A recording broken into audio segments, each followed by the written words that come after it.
எல்லாருக்கும் வணக்கங்க.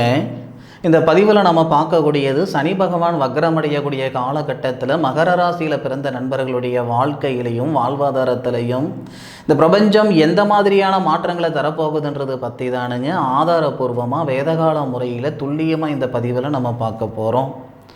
ஜூலை மாதம் 13ஆம் தேதி தானுங்க சனி பகவான் வக்ரமடைய போகிறாரு. ஜூலை மாதம் 13ஆம் தேதியிலிருந்து நவம்பர் மாதம் 27ஆம் தேதி வரை சனி பகவான் வக்ரத்தில் தான் இருக்க போகிறாரு. 4 மாதம் 14 நாள். ஆனி மாதம் 29ஆம் தேதியிலிருந்து கார்த்திகை மாதம் 12ஆம் தேதி வரைக்கும் வரும். இப்படி வக்ரமடையக்கூடிய காலகட்டத்தில் மகர ராசியில் பிறந்தவங்களுக்கு சாதகமாக இருக்குமா இல்லை பாதகமாக இருக்குமான்றது தான் முழுமையாக நம்ம இந்த பதிவில் நம்ம பார்க்க போகிறோம். மகர ராசியாதிபதி தானுங்க சனி பகவான். மகர ராசியாதிபதி, அதுபோக மகர ராசிக்கு 2வது பாவகத்துக்கு அதிபதி, தனஸ்தானாதிபதி, குடும்பஸ்தானாதிபதி, படிப்பு ஸ்தானாதிபதின்னு சொல்லக்கூடிய அந்த சனி பகவான் வக்ரமடைய போகிறார். பொதுவாக 9 கிரகங்கள் இருக்குன்னா 9 கிரகங்களில் 8 கிரகங்களுடைய குணம் ஒன்று, இந்த சனி பகவானுடைய குணம் ஒன்று. எல்லா கிரகங்களும் தான் எந்த இடத்துல இருக்காங்களோ அதுக்கு தகுந்த மாதிரியான பலன்களை தானங்க தருவாங்க. சாதகமான இடத்துல இருந்தால் சாதகமான பலனை கொடுப்பாங்க, பாதகமான இடத்துல இருந்தால் பாதகமான பலன் தான் கொடுப்பாங்க. ஆனால் இந்த சனி பகவான் சாதகமாக இருந்தாலும் பாதகமாக இருந்தாலும் நாம் செய்யக்கூடிய பாவ புண்ணியத்தின் அடிப்படையில் தான் பலனை தருவார். சனி பகவான் மாதிரி கொடுக்கக்கூடிய கிரகம் வேறு யாருமே கிடையாது. சனி பகவான் மாதிரி கெடுக்கக்கூடிய கிரகமும் வேறு யாருமே கிடையாது. சனி பகவான் உங்கள் ராசியாதிபதி 3வது பாவகத்தில் வக்ரம் அடைகிறார் அப்படின்னா தைரியஸ்தானத்தில், சகோதர ஸ்தானத்தில் வக்ரம் அடைகிறார். முடிஞ்ச அளவுக்கு தன்னுடைய சுய நட்சத்திரத்தில் இருக்கிற வரைக்கும் அண்ணன் தம்பிகளுக்குள்ள கருத்து வேறுபாடு இல்லாமல் பார்த்துக்கோங்க. ஒரு செயல் செய்யும்போது அவசரப்பட்டு செஞ்சிட வேண்டாம், நிறுத்தி நிதானமாக பொறுமையாக பார்த்து செய்யுங்க. சார் வக்ரத்தில் இருக்கிறாரு, தன்னுடைய சுய நட்சத்திரத்தில் இருக்கிறாருன்றது எப்படி சார் நாங்கள் தெரிஞ்சுக்க முடியும்? ஆகஸ்ட் மாதம் வரைக்கும்னு வச்சுக்கோங்க, ஆகஸ்ட் கடைசி வரைக்கும்னு வச்சுக்கோங்க, 21, 22 தேதி வரை கூட பிறந்த பிறப்பு, அக்கா தங்கையாக இருக்கட்டும், அண்ணன் தம்பியாக இருக்கட்டும், கூட பிறந்த பொறுப்புக்கிட்ட ஒரு வார்த்தை நம்ம விட்டோம்னா அவங்க 4 வார்த்தையாக பேசுவாங்க. அது நிரந்தரமான பிரிவினைகளை ஏற்படுத்திவிடும். முடிஞ்ச அளவுக்கு இந்த தருணத்தை சூதானமாக கையாளணும். அடுத்தவன் 1000 சொல்லுவான், நம்ம கூட பிறந்தவனுக்கு கோபம் வராது. நீ ஏன்டா இப்படி பண்ணுறேன்னு கேட்டால் என்ன எப்படி நீங்கள் கேட்கலாம் அப்படின்ற மாதிரி விரண்டாவாதம் வரும். ஊசி இடம் கொடுத்தாதான் நூல் உள்ளே போகும்னு சொல்லுவாங்க இல்லையா? ஒரு பிரச்சனைக்கு நாம் ஃபேஸ் கொடுத்தாதான், நாம் இடம் கொடுத்தாதான் அது சங்கடத்தில் போய் முடியும். மகரத்தில் நீங்கள் பிறந்தவங்களாக இருந்தால் உங்கள் கூட பிறந்தவங்க கிட்ட இந்த நேரத்தில் கொஞ்சம் சூதானமாக பேசி பழகுங்க. ஒரு சங்கடம் நடந்துருச்சுன்னா அதுக்கப்புறம் அவ்வளோ சீக்கிரம் ஒட்டாது, அதுக்காக சொல்கிறேனுங்க. 2வது, ஒரு செயல் செய்யும் பொழுது கொஞ்சம் சிந்திச்சு செயல்படுங்க. பொதுவாகவே மகர ராசியில் பிறந்தவங்க அவசரப்பட்டு ஒரு செயல் செய்யக்கூடியவங்க இல்லை. ஒரு தடவைக்கு 4 தடவை 40 தடவை யோசனை பண்ணி தான் செய்வீங்க. ஆனாலும் வல்லவனை தட்டும் வழுக்கு பாறைன்னு சொல்லுவோம் இல்லை? எதிர்பாராத ஒரு விஷயத்தில் கொண்டு போய் நம்ம காசு பணத்தை கட்டிப்புட்டு ஒரு பொருளை வாங்கிவிட்டு அது பின்னாடி நம்ம போய்கிட்டு இருக்கக்கூடாது இல்லை? அதுக்காக சொல்கிறேனுங்க. நேர காலங்கள் நமக்கு ஆஹா ஓஹோன்னு சொல்கிற அளவுக்கு இருந்தால் பரவாயில்ல. நாமளே நொந்து நூலாகி சின்னப்பட்டு சிரமப்பட்டு இப்போ தான் மேலுக்கு வந்துக்கிட்டு இருக்கோம். இந்த நேரத்தில் நம்மளுடைய ராசிநாதன் வக்ரம் அடைகிறாருன்னா வக்ரம் அடையக்கூடிய இடம் அந்த இடத்துக்கு அதிபதி குரு நமக்கு 6ல் மறைஞ்சு வேற போயிருக்கிறார். ஆகஸ்ட் வரைக்கும் நிதானமாக இருங்க. ஆகஸ்ட் மேலுக்கொண்டு உங்களுக்கு நல்லா இருக்கும். அதுபோக இந்த சனி பகவான் ஒரு சில நல்ல விஷயமெல்லாம் பண்ண போகிறார். உங்களுடைய ராசிக்கு 5வது பாவகன் சொல்லக்கூடிய புத்திரஸ்தானத்தை பார்க்குறார். புத்திரக்காரகன் சொல்லக்கூடிய கிரகம் அதிசாரத்துக்கு வரும் பொழுது, எப்பயுமே ஒரு கிரக பயிற்சி நடக்கும் பொழுதோ ஒரு கிரகம் வக்ரம் அடையும் பொழுதோ அவர் கொடுக்கறது மட்டும்தான் பலன் அப்படின்னு எடுத்துக்கக்கூடாது. அந்த நேரத்தில் மற்ற கிரகங்களுடைய அமைப்பு எப்படி இருக்குன்னு கணிச்சு சொல்கிறது தான் சரியான ஒரு பலன். குரு பகவானுடைய ஆதிக்கத்தில் சனி பகவான் இருந்து வக்ரம் அடைகிறாரு.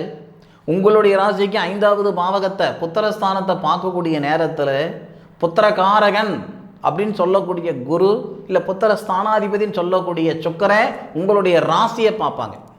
இதனால் கல்யாணம் ஆகி 10 வருஷம் ஆகுதுங்க, 12 வருஷம் ஆகுதுங்க, புத்திர பாக்கியம் இல்லைங்க, பார்க்காத வைத்தியம் இல்லைங்க, போகாத கோவில் குளம் கிடையாதுங்க, பண்ணாத பரிகாரம் இல்லை, இது வரைக்கும் கேட்ட ஜோசியமெல்லாம் பொய்யாகி போச்சு, செலவழிச்ச காசெல்லாம் செம்பாகி போச்சு, கும்பிட்ட சாமியே கல்லாகி போச்சிங்கன்னு சங்கடப்பட்டு இருக்கிற மகர ராசிக்காரங்களாக நீங்கள் இருந்தால் இந்த நேரத்தில் புத்திர பாக்கியம் ஏற்படும். நான் சொல்லும் போதே கெவிலி சொல்லுதுங்க, பள்ளி சத்தம் போடுது. நான் சொல்லும்போது இந்த வீடியோவில் இந்த வார்த்தை நான் சொல்லும் போதே என் பின்னுக்கு அந்த சத்தம் வந்தது. எத்தனை பேருக்கு கேட்டுச்சுன்னு எனக்கு தெரியல. இந்த நேரம்ன்றது நிச்சயமாக நீண்ட நாள் நீங்கள் எதிர்பார்த்துக்கிட்டு இருந்த ஒரு விஷயம், ஒரு செயல் நிறைவேற போகுது மகர ராசியில் பிறந்தவங்களுக்கு. அது ஜூலை 13ஆம் தேதியிலிருந்தே ஸ்டார்ட் ஆகிடும். செப்டம்பர் மாதமெல்லாம் ரொம்ப விசேஷமான ஒரு மாதங்க. செப்டம்பர், அக்டோபர், நவம்பர் இந்த 3 மாதமும் மகர ராசியில் பிறந்தவங்களுக்கு பிரமாதமாக இருக்கும், ரொம்ப ரொம்ப நல்ல விதமாக இருக்கும்.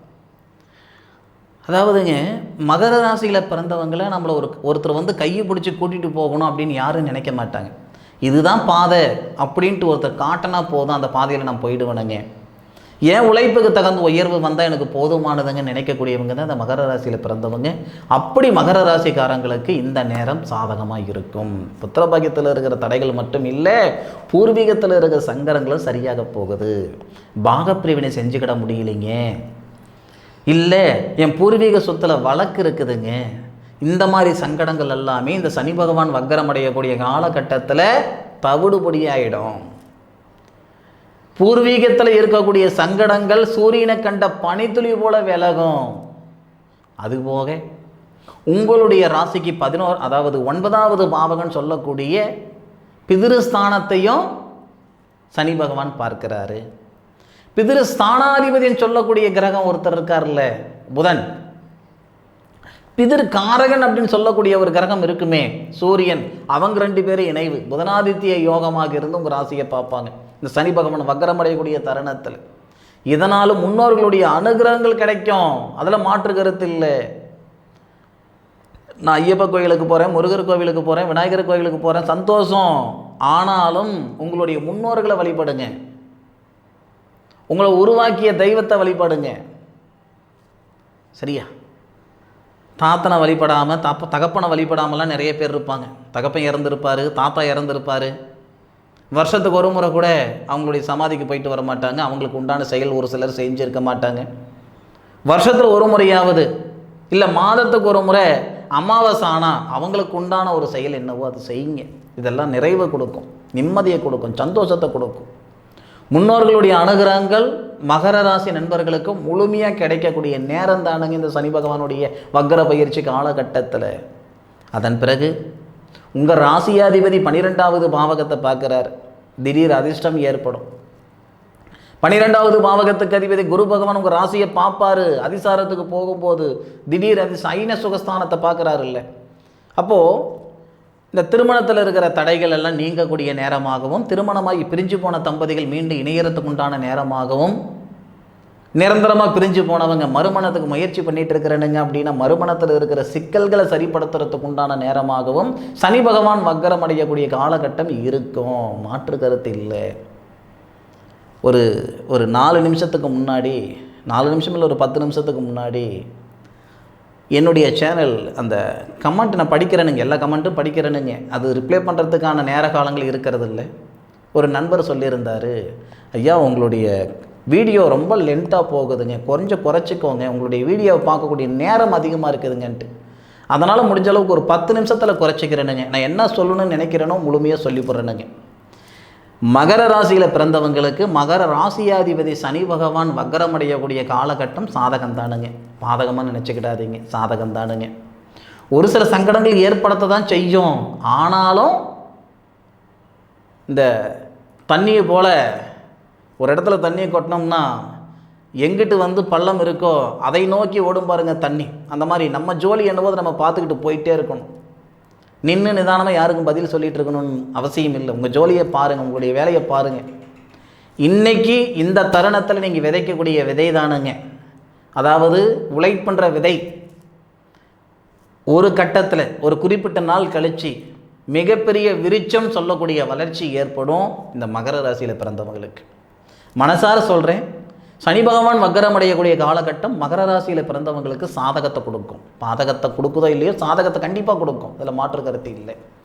அதுபோக ஆயுள் கால சாதகம் எழுதி தரணுங்க.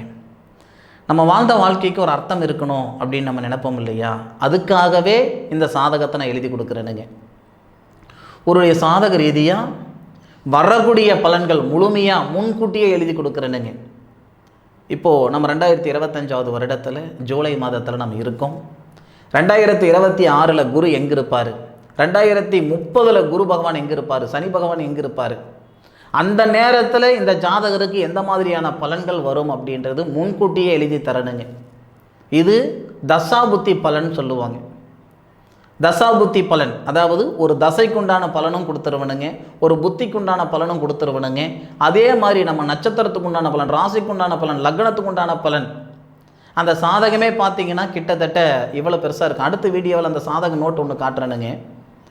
எப்படி பார்த்தாலும் 116 பேப்பர் இருக்குங்க. சரிங்களா, அற்புதமான ஒரு பொக்கிஷம் அந்த ஜாதக நோட்டு.